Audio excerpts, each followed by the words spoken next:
नमस्कार बच्चों, स्वागत है आप सबका मेरे चैनल पर। आज मैं आप सबके लिए कक्षा 9वीं से मुशी पाठ्य पुस्तक से पाठ 10 जटायु शौर्यम पाठ लेकर आई हूँ। चलिए इसका अध्ययन शुरू करते हैं। यह पाठ रामायण से लिया गया है, जो हमारा धर्म ग्रंथ है। इस प्रस्तावना को मैंने हिंदी में यहाँ पर दिया है, एक बार इसे देख लीजिए। प्रस्तुत पद्यांश आदि कवि वाल्मीकि प्रणीत रामायणम के अरण्य कांड से उद्धृत किया गया है, जिसमें जटायु और रावण के युद्ध का वर्णन हुआ है। पंचवटी कानन यानी उद्यान जंगल पंचवटी में सीता का करुण विलाप सुनकर पक्षी श्रेष्ठ जटायु उनकी रक्षा के लिए दौड़े। वे रावण को परदाराभिमर्शनरूप निंदनीय एवं दुष्कर्म से विरत होने के लिए कहते हैं। रावण की अपरिवर्तित मनोवृत्ति को देखकर वे उस पर भयावह आक्रमण करते हैं। महाबली जटायु अपने तीखे नख तथा पंजों से रावण के शरीर में अनेक घाव कर देते हैं तथा पंजों के प्रहार से उसके विशाल धनुष को खंडित कर देते हैं। टूटे धनुष, मारे गए अश्व और सारथी वाला रावण विरत होकर पृथ्वी पर गिर पड़ा। कुछ ही क्षणों बाद क्रोधांध यानी क्रोध में अंधा होकर रावण जटायु पर प्राणघात प्रहार करता है, परंतु पक्षी श्रेष्ठ जटायु उससे अपना बचाव कर उस पर चंचू प्रहार करते हैं, अर्थात चोंच से प्रहार करते हैं। उनके बाएं भाग में 10 भुजाओं को क्षत विक्षत कर देते हैं, अर्थात उनके बाईं ओर के जो 10 भुजाएं थी उन्हें वे चोटिल घायल कर देते हैं। चलिए अब हम आ जाते हैं अपने यहाँ पर वाल्मीकि जी द्वारा लिखे हुए इन श्लोकों पर, जो रामायण से ली गई हैं, जो कि आपको पहले ही बता दिया गया, अरण्य कांड से ली गई हैं। देखें, यहाँ पर मैं आपको कुछ संधि भी बताऊंगी और अन्वय के साथ मैं इसे आपके साथ अर्थ सहित प्रस्तुत कर रही हूँ। सा तदा करुणा वाचो विलपन्ति स दुखिता वनस्पति गतम गृध ददर्श यत लोचना। यहाँ पर संधि देख लें, वाचः प्लस विलपन्ति, ये पहली लाइन में दिया हुआ है, देख लीजिए। वाचो प्लस विलपन्ति, यहाँ पे वाचः प्लस विलपन्ति, और दूसरा ये विसर्ग संधि है जो कि ओ की मात्रा में परिवर्तित हो गई है, और दूसरा है ददर्श यत लोचना, तो ददर्श प्लस आयत लोचना। ठीक है बच्चों, अब आगे देखिए अन्वय में। तदा आयत लोचना सा दुखिता करुणा वाचः विलपन्ति वनस्पति गतम क्रुद्धम ददर्श, अर्थात वह करुण वाणी में रोती हुई बहुत दुखी और बड़ी बड़ी आंखों वाली सीता ने, सीता जी की बात की जा रही है, वृक्ष पर बैठे हुए जटायु को देखा। कब? जब रावण सीता का हरण करके सीता को पंचवटी से ले जा रहा था, तब की बात की गई है। आए अगले श्लोक पर। जटायु पश्य मामार्य हिरण्यमाणामान थवत अनेन राक्षसे द्रणेन करुणम पाप कर्मणा। यहाँ पर संधि देख लें, दो संधि आई है, माम प्लस आर्य और हिरण्यमार्म प्लस अनाथवत, दो यहाँ पर संधि आई है। और अन्वय में, हे आर्य जटायो अनेन पाप कर्मणा राक्षसेन्द्र अनाथवत हिरण्यमार्माम माम करुणम सकरुणम पश्य, अर्थात हे आर्य जटायु, इस पाप कर्म करने वाले राक्षस राज रावण के द्वारा अनाथ की तरह हरण की जाने वाली सीता को, बहुत दुखी सीता को देखो। ठीक है, वे अपनी बात कर रही हैं कि रावण मुझे ले जा रहा है और आप मुझे देखें, मेरे कष्ट को देखें और मेरे स्वामी तक यह संदेश पहुंचाएं।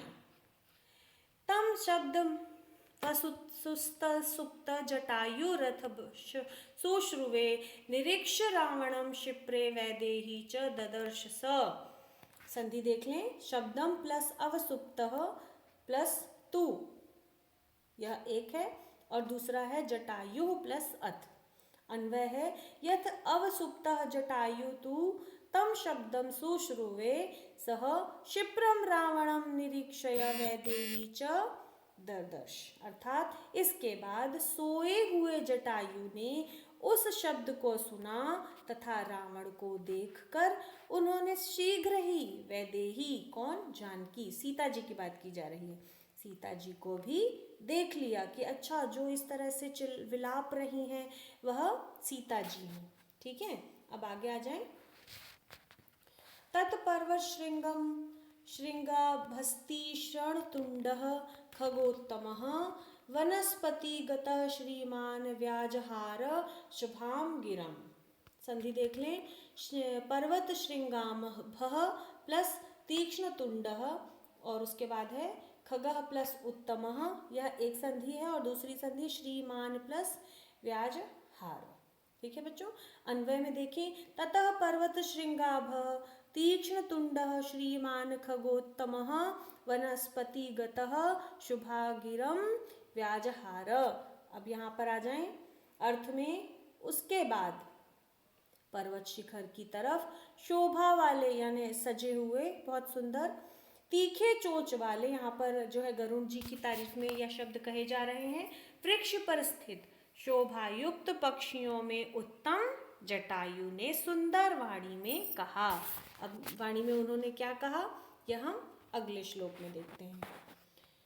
निर्वर्त मतिम नीचा पर दाराभिमर्शनात् न सत समाचरेद धीरो यत परस्मस्य विगर्हेत। अर्थात यहाँ पर संधि देख लें। पर दारा प्लस अभिमर्शनात् तत् प्लस समाचरेत प्लस धीरः और यत प्लस परः प्लस अस्य। अन्वय में देखें। पर दाराभिमर्शनात् नीचम मतिम निर्वर्तयत धीरः तत् न समाचरेत यत कर्मः अस्य तत् कर्म कर्तुः परः विग्रहः। अर्थात यहाँ पर देखें, पराई स्त्री के स्पर्श दोष से यानी इस तुम्हारे इस गलत कार्य से, इस कार्य की इच्छा रखने से तुम अपनी निम्न विचार को हटा लो। यानी तुम जो ऐसा सोच रहे हो कि स्त्री को लेकर चले जाओगे, ऐसी छोटी सोच को सोचना बंद करो, क्योंकि बुद्धिमान और धैर्यशाली मनुष्य को वह आचरण नहीं करना चाहिए। यह शोभा नहीं देता इससे कि दूसरे लोग उसकी निंदा करें। इस तरह का कार्य आप न करो जिससे कि लोग आपकी निंदा करें। आप राक्षस रावण हैं और आप क्या कर रहे हैं, पर स्त्री को ले जा रहे हैं। ठीक है, अगले उस पर आए। वृद्धोयम त्वं युवा धन्वी सर्थः कवची शरी न चाप्यादाय कुशली वैदेही में गमिष्यसि। संधि देख लीजिए। वृद्ध प्लस अहम और च प्लस अपि प्लस आदाय। ठीक है, अन्वय देखें। अहम वृद्ध त्वं युवा धन्वी सर्थः कवची शरी च में वैदेही आदाय कुशली अपि न गमिष्यसि।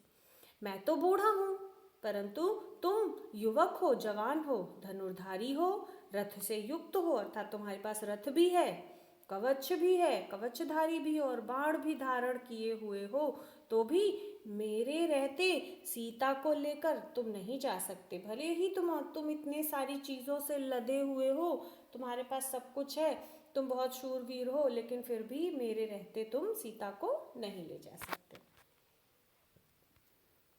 आगे देखिए। तस्य तीक्ष्ण खगाभ्य तु चरणेभ्यः महाबलम चकार बहुधा गात्रे व्रणान पतग सत्तम। यहाँ पर देखें संधि वणान प्लस पतग सत्तमः और एक ही संधि है यहाँ पर। अन्वय में देखें। पतग सत्तमः महाबलः तीक्ष्ण नखाभ्याम चरणेभ्यः तु तस्य गात्रे बहुधा वर्णान चकारः। अर्थात उस उत्तम तथा अति बलशाली पक्षी कौन, जटायु ने अपने तीखे नाखूनों और पैरों से उस रावण के शरीर पर बहुत सारे घाव किए और प्रयास किया कि रावण हार जाए और मैं सीता को बचा सकूं। ततोऽस्य ससरं चापं मुक्तं वर्णी विभूषितं चरणाभ्यां महातेजा भंजयस्य मह दधुनम। यहाँ पर संधि देख लें, यहाँ पर 3 संधि है, तत् प्लस अस्य, भंज प्लस अस्य और महत प्लस धनु। अन्वय में तत् प्लस महातेजा अस्य मुक्तामणि विभूषितम सचर चापम अस्य महतम धनुः चरणाभ्याम भंज। अर्थात उसके बाद उस महान तेजस्वी जटायु ने मोती और मणियों से सजे हुए बाणों सहित उस रावण के विशाल धनुष को अपने पैरों से तोड़ डाला। उसने जो है कोशिश की कि भले ही उसका धनुष इतना ही सुंदर क्यों ना हो, मोती मणियों से लदा हुआ क्यों ना हो, पर मैं इसे तोड़ डालूंगा। तो यह कुछ हार मानने का प्रयास भी करेगा। सभग्नद्वया वीरथो हतौश्व हतसारथी अंकेनादाय वैदेही पपात भुवि रावण। संधि यहाँ पे देख लें, स प्लस भग्न धन्वा और दूसरा संधि है अंकेन प्लस आदाय और तीसरी संधि है विरथ प्लस हत प्लस स्व प्लस हत प्लस सारथी। और अन्वय में देख लें, अन्वय में आपको बताया जा रहा है कि भग्नद्वया विरथम हतश्व हत सारथी स रावण वैदेहीम अंकेन आदाय भुवि पपात। तो वह टूटे हुए धनुष और रथ से विहीन मारे गए घोड़ों, उनके घोड़े भी मारे गए थे और जो है सारथी भी नहीं था। और इसके बाद भी वह जो है वह रावण गिरने लगा तो वह साथ में सीता को पकड़ लिया, सीता को उसने अपनी गोद में ले लिया और वह जमीन पर गिर पड़ा। भुवि रावण या पपात भुवि रावण, वह जो है जमीन पर गिर पड़ा, उसने सीता को अपनी गोद में रख लिया था। अब आगे देखें, संपरिजयस्य वैदेही वामन अंकेन रावणः तलेना भजी धनाशु जटायु क्रोध मूर्छितः। संधि देखें, वामेन प्लस अंकेन, तलेन प्लस अभिजघान प्लस आशु। अन्वय में आ गए, क्रोधित मूर्छिता रावणः वैदेहीं वामन अंकेन संपरिजय जटायु तलेन आशु अभिभंज गान। अर्थात वह बहुत ही क्रोधी रावण ने अपनी बाईं गोद में सीता को पकड़ लिया और तलवार की नोक से शीघ्र ही जटायु पर उसमें जो है प्रहार करने लगा। क्योंकि वह गिर चुका था, अब उसके पास रथ भी नहीं था, उसका रथ टूट गया था, उसके घोड़े मर गए थे, उसका सारथी भी मर गया था। लेकिन सीता भाग जाती ना, इसलिए सीता को भी उसने पकड़ रखा था। आखिरी श्लोक देख लें, जटायु मस्तमतिक्रम्य तंडुले नास्य खगाधिपः वामन बाहून दश तदा व्यपाहर दरिद्रम। अर्थात यहाँ पर कुछ संधि पहले देख लें, जटायु प्लस तम प्लस अतिक्रम्य और खग प्लस अधिपः, वाम बाहून प्लस दश देशः और व्यजपाहारतः प्लस अरिंदमः। ये सारे आपकी संधि हो गए। अन्वय में देखें, तदा तम अतिक्रम्य अरिंदमः खगाधिपः जटायु तुंडेन अस्य दशः वाम बाहून व्यपाहरत। अर्थ में आ जाए, तब उस पक्षीराज जटायु ने शत्रु का नाश करने वाली अपनी चोंच से झपट कर यानी आक्रमण करके उनकी अर्थात रावण की बाईं ओर के 10 भुजाओं को नष्ट कर दिया। रावण के 10 शीश हैं तो 10 हाथ हैं, 10 हाथ तो पैर में है, वो 20 हाथ हो गए। तो एक तरफ लेफ्ट बाईं अर्थात लेफ्ट साइड के 10 जो हाथ थे उसे इन्होंने जटायु जी ने चोटिल कर दिया। तो ये पाठ आपका यहाँ पर समाप्त हुआ बच्चों। इसके साथ ही धन्यवाद।